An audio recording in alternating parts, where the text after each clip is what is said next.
May 23, 1939, Portsmouth Naval Shipyard, New Hampshire. The Atlantic wind bites through the gray morning mist as divers in heavy brass helmets lower themselves into the frigid water. Nearby, a Navy rescue ship, USS Falcon, bobs against the waves, its deck crowded with engineers, sailors, and doctors.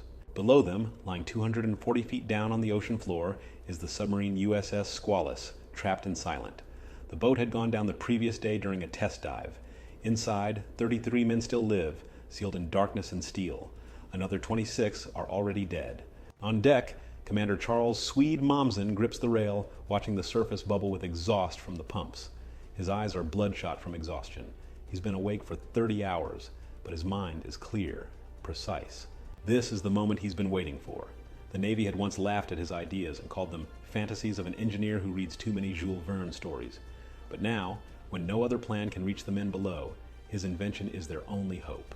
The Momsen Lung, a compact rubber breathing device worn across the chest, allowing a trapped submariner to escape from a sunken sub and ascend safely to the surface.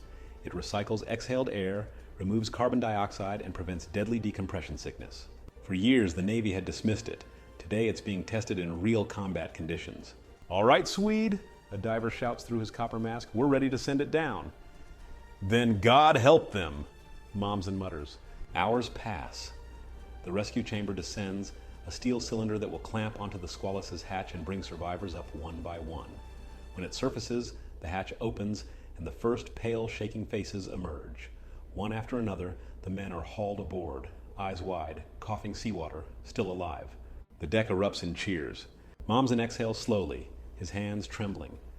For the first time in history, a deep-sea submarine crew has been rescued.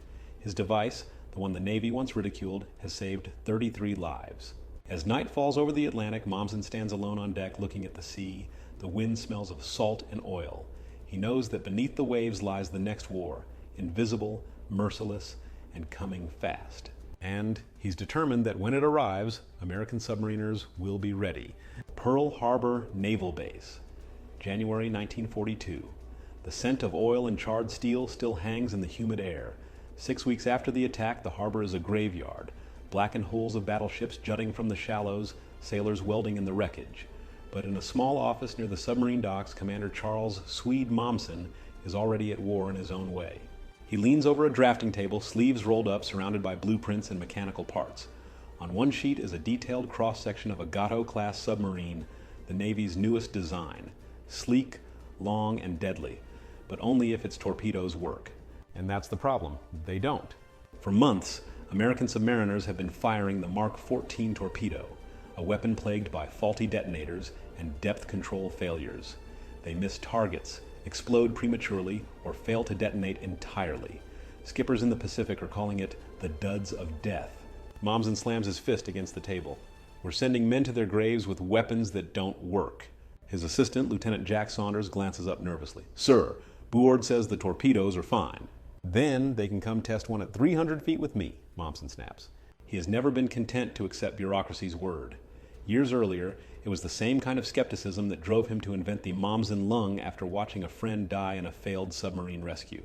Now that same defiance fuels his obsession. Make every submarine, old or new, count. When the Navy refuses to admit the torpedo flaws, Momsen personally organizes live fire tests off Hawaii's Lahaina roads. He takes a Gato-class boat, USS Muskelung, to sea and orders real shots fired at a cliffside target. The results are undeniable. Half the torpedoes fail to explode. The others detonate too early. Momsen collects fragments, photographs the misfires, and writes a furious report directly to Admiral Chester Nimitz. Nimitz reads it, silent for a long time. Finally, he looks up. "Swede," he says quietly, "you've just declared war on the Bureau of Ordnance. Then it's about time someone did." From that moment, Momsen becomes the Navy's reluctant revolutionary. He forms the Submarine Escape and Salvage Division, focusing on 3 missions: fix the torpedoes, perfect underwater rescue, and extend the killing reach of every U.S. sub. He tests new gyroscopic stabilizers and rewires the electric guidance systems for accuracy. He modifies depth sensors to prevent premature detonation. Most of all, he redesigns firing protocols so submarines can strike with precision, even when blind. By mid-1943, thanks to Momsen's relentless experiments, the once unreliable Mark 14 has become a weapon of vengeance. That year alone, U.S. submarines sink over 1.5 million tons of Japanese shipping, oil tankers, transports, destroyers. Momsen walks the docks at Pearl Harbor watching the battered subs return one by one. Crews salute him quietly. Many know his inventions saved their lives. Still, Momsen doesn't smile. He knows this is only the beginning. To win, the submariners will need to do more than survive. They'll need to starve an empire. March 1944, South China Sea. The ocean is black, endless, and heavy with silence. Inside the USS Tang, the air hums with tension and machinery. Men whisper over the sonar, watching the phosphorescent glow of their instruments.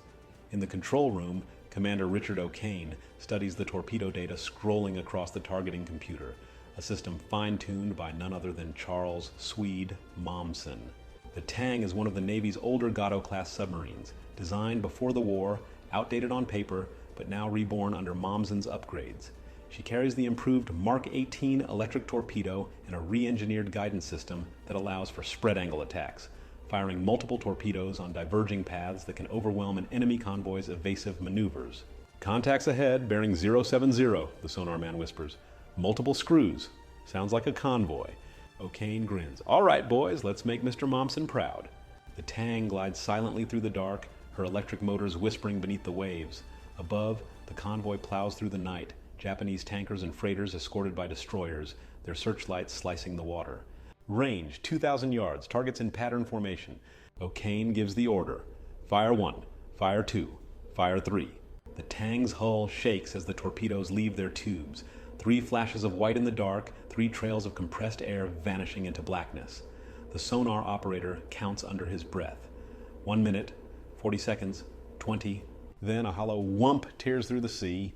The first torpedo strikes an oil tanker amidships. A plume of fire bursts skyward, painting the ocean in orange light. The second detonates beneath a freighter's keel, lifting the ship out of the water before it splits in 2. Direct hits! But the destroyers have already spotted them. Depth charges begin to fall. Metal drums tumbling into the sea, followed by thunderous concussions that rattle the submarine like an earthquake. Take her down, 400 feet. The Tang dives. The lights flicker, and the crew grips whatever they can. The hull groans as pressure mounts, the sound of steel flexing, the sound every submariner dreads. "Hold her steady!" O'Kane shouts. "Rig for silent running." The destroyers prowl above, dropping charges at random. Each one shakes loose bolts and dust. Yet the Tang holds. Her improved ballast system, another of Momsen's modifications, allows her to maneuver with precision even under crushing pressure. For 2 hours, the destroyers circle hunting ghosts, then finally silence. The Tang survives. When she surfaces at dawn, the crew stares through the periscope at the burning horizon. 3 ships still smolder, their silhouettes twisted in smoke. Momsen's innovations, the recalibrated guidance systems, the reinforced pressure hulls, the refined firing protocols, have turned this submarine, once considered obsolete, into a weapon of surgical destruction. By the end of 1944, American submarines will have sunk over half of Japan's merchant fleet. Convoys vanish faster than they can be replaced. Factories in Tokyo stand idle. The empire begins to starve. Thousands of miles away at Pearl Harbor, Momsen reviews the incoming reports. His office is cluttered with telegrams from submariners, each one a testament to lives saved, ships sunk, and missions completed. He reads one from O'Kane himself. "Your machines work better than we do. You've given us the edge we needed. The sea belongs to us now." Momsen sets the telegram down, rubbing his eyes. He doesn't smile. He knows the price of this kind of success, and he knows the war isn't over yet. Still, for the first time, the impossible seems possible. A handful of steel boats, guided by one man's inventions, are strangling an empire. October 1944. Mare Island, Naval Shipyard, California. The clang of hammers and the smell of oil fill the air. Mechanics swarm over a row of submarines, welding, rewiring, installing the latest modifications fresh from the Pacific. At the center of it all stands Captain Charles Swede Momsen, clipboard in hand, his white shirt streaked with grease. To the dock workers, he's not a typical officer. He doesn't bark orders or wear medals. He moves through the chaos quietly, asking questions that go right to the heart of the machine. "Where's the new periscope mount?" he asks one engineer. "Installed, sir. Gyro coupling stable." "And the fire control computer?" "Synced with the new sonar, works like a dream." Momsen nods. He knows that in submarine warfare, the tiniest innovation can mean the difference between life and death. Over the past 2 years, he's been developing something far beyond torpedoes, a new brain for submarines. The old analog targeting systems required manual input and guesswork. Now, with his integration of passive sonar tracking and automatic fire control, a submarine can attack from complete invisibility. It's a revolution. For the first time, a commander can hear a convoy before ever seeing it, determine bearing, range, and even ship type, all without surfacing. In a hangar nearby, Momsen watches as technicians test the prototype. A sonar ping echoes through the room, sharp, clean, unmistakable. On a monitor, a blip glides across a glowing line. He smiles faintly. There, that's the sound of victory. But his satisfaction is tempered by loss. Reports from the Pacific are grim. Submarines like USS Tang, Wahoo, and Harder, some of the Navy's finest, have been sunk in recent months. Many of the men he trained and outfitted never came home. At night, when the shipyard quiets, he walks along the pier, the fog swirling around him. The water laps against the hulls, cold, black, and merciless. He knows that every improvement he makes comes with a cost measured in human lives. And yet he cannot stop. By late 1944, Japan's empire is dying. Its convoys are scattered wrecks on the seafloor, its ports empty, its factories silent. The once proud Imperial Navy, starved of fuel, cannot sail. Momsen's systems, improved guidance, sonar integration, and emergency survival gear have turned the submarine fleet into an invisible arm of annihilation. But there's still one thing left that haunts him: the men who go down and never come up. Even as his technologies make submarines deadlier, he's obsessed with keeping their crews alive. He spends nights in the pressure chamber testing escape procedures personally, sometimes until he passes out from lack of oxygen. If it can't save me, he tells his assistants, it won't save anyone else. The Momsen Lung is now standard issue across the fleet. Dozens of sailors have already escaped doomed subs because of it. For those trapped below, it's a final thread of hope, a way to reach the light instead of dying in the dark. Then in late 1944, Admiral Chester Nimitz visits the shipyard. He walks with Momsen among the submarines, stopping beside one being fitted for patrol. "You've done more with old boats than we ever dreamed possible," Nimitz says quietly. "No new designs, no miracle weapons, just better minds." Momsen shrugs. "War's not about building more, Admiral. It's about making what you have matter." Nimitz studies him for a moment. "History will remember the men who sank ships," he says, "but not the man who made them able to." Momsen smiles faintly. "That's fine by me." He looks out at the Pacific where the sun sets behind the fog. Out there his machines hunt, silent, relentless, unseen. And as the war nears its end, one truth becomes clear. The submarines that starved Japan into submission weren't the newest, the biggest, or the fastest. They were simply the smartest, because one engineer refused to accept that the tools he had were enough. August 1945, Guam, Pacific Ocean. The war is almost over. The sea is calm now, the skies strangely empty. At the submarine base on Guam, the air smells of rust and diesel, of metal cooled by salt wind.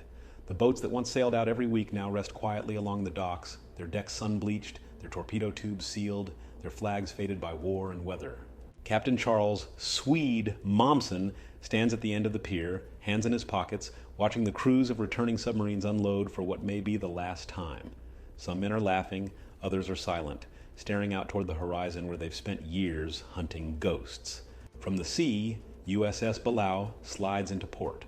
Her conning tower bears a row of painted flags, each one a ship she's sunk.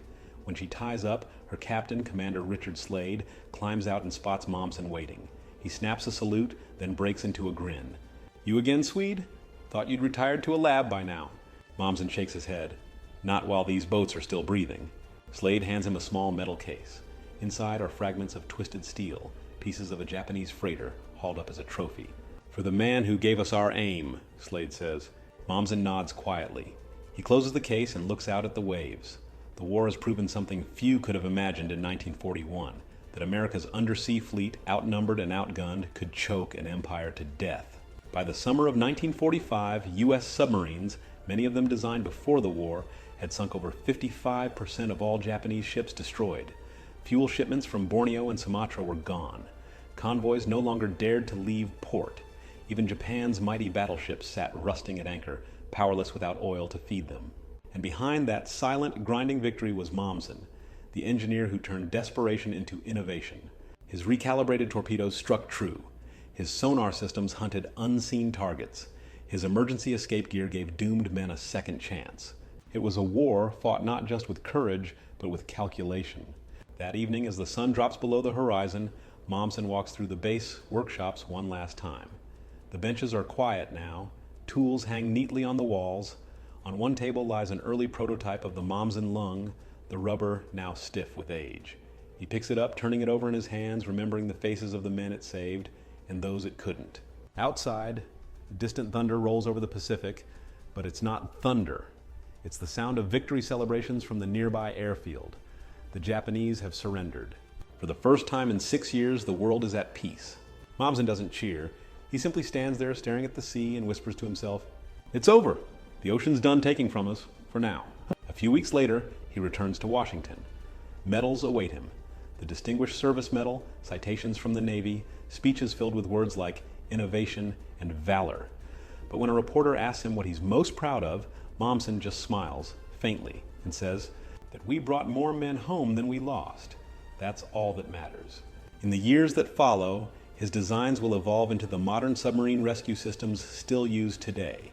His torpedo refinements will influence generations of naval engineers. Yet in the public eye, he remains a quiet name, a ghost behind the great machines. But to those who served beneath the waves, he was something else entirely, a savior, a craftsman, the man who taught steel to breathe. And in the stillness of the deep, where silence is the only companion, that legacy endures in every ping of sonar, every hum of an engine, every sailor who surfaces alive. 1950, Washington Navy Yard, D.C. The war has been over for 5 years, but for Charles Swede Momsen, the battle for innovation never really ended. Inside a dimly lit lab stacked with charts and half-finished machinery, he leans over a large blueprint of a new design, one meant to dive deeper, stay longer, and rescue faster than ever before. The men who pass through this lab call it the cave. Here, surrounded by the hum of testing equipment and the hiss of compressed air tanks, the next generation of submarines is being born. Momsen's hair has gone gray. His voice is quieter now, but his mind is as sharp as ever. He traces his finger along a new model, the Deep Submergence Rescue Vehicle, DSRV, an idea decades ahead of its time. A miniature submarine that could latch onto a sunken sub and bring trapped men home. He speaks softly to a young engineer beside him. "Every machine fails, son. Every system breaks.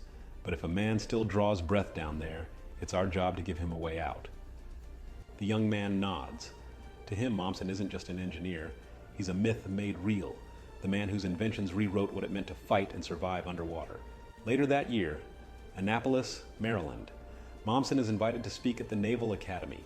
The auditorium is filled with fresh-faced midshipmen all too young to have seen the war, but raised on stories of it. He walks to the podium, the room silent except for the creak of wooden seats. He looks out at the rows of uniforms and begins without ceremony. You'll hear people tell you that war is won by bravery. That's true, but only half true. The other half is the work you never see. The tests that fail, the bolts that hold, the people who make sure a torpedo doesn't run cold or a hatch doesn't jam when you're 400 feet under. He pauses, letting the words settle. I've seen more courage in a pressure chamber than on any battlefield. Don't ever forget that the difference between a weapon and a death trap is the mind that builds it. When the applause fades, Momsen steps down quietly.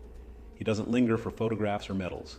He walks alone along the Severn River, watching the water shimmer under the afternoon sun.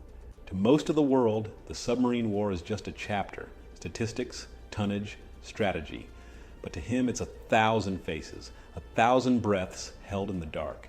He thinks of the squalus of that day in 1939 when he first proved that hope could exist at the bottom of the sea, and he smiles. 1960, Batiscaf, Trieste, Pacific Ocean. When the U.S. Navy announces a daring new mission to explore the deepest point on Earth, the Mariana Trench, it is built on decades of research that trace directly back to Momsen's principles: redundancy, pressure tolerance, and human survivability. Though retired, Momsen attends the launch. As the Trieste descends into darkness, he watches silently from the deck, his hat held against the wind. At 35,000 feet below, 2 men make history, and every safety system keeping them alive bears his influence. He turns to a fellow officer and says softly, "Funny thing about the ocean, it never forgets who respected it." Later years, Arlington National Cemetery. Momsen passes away in 1967. His funeral is small, attended mostly by submariners. The Navy gives him full honors, though he would have refused the fanfare if he could. As the flag is folded and handed to his widow, a formation of submarines somewhere in the Pacific runs a quiet Momsen dive, a silent gesture known only to the men of the deep. And in every submarine that follows, every sonar ping, every rescue drill, every breath recycled in a life-saving apparatus, his presence lingers. Because Charles Swede Momsen didn't just make submarines deadlier, he made them smarter, safer, and human. He proved that in war, the greatest weapon is not a gun or a torpedo, but an idea forged by those who refuse to stop thinking. Beneath the waves, where silence reigns eternal, his name endures, spoken not in words, but in the rhythm of machines that still breathe, dive, and return.